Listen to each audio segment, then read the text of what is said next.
ผู้หญิงคนนี้ตุยจากการกินยาพาราเซตามอลเพื่อลดอาการปวดของลาวก็คือหมอได้เว้าว่าเราอาจจะเสพติดการกินยาตัวนี้เพื่อลดผ่อนอาการที่เราปวดเราเป็นอยู่เนาะเขาไปกวดเขาพบว่า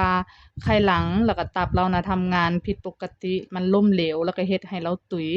โดยที่ว่าปกติแล้วหมอจะให้กินเนาะค่าปกติที่ปลอดภัยที่สุดก็คือกินยาพาราได้ครั้งละ1 หา 2 เม็ดก็คือ500มิลลิกรัมหา 1,000 มิลลิกรัมบ่เกินต่อครั้งกินทุก4 หา 6 ชั่วโมง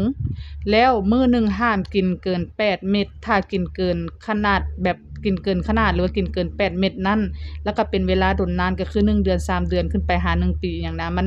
มักจะเฮ็ดให้เป็นพิษต่อตับแล้วก็ไขหลังโดยเฉพาะตับเนาะมันเบื่อตับให้พวกตับแล้วก็ไขหลังน่ะทรุดโทรมทำงานผิดปกติแล้วก่อนที่เราจะตุยหั้นนะเราก็ได้แบบมีอาการ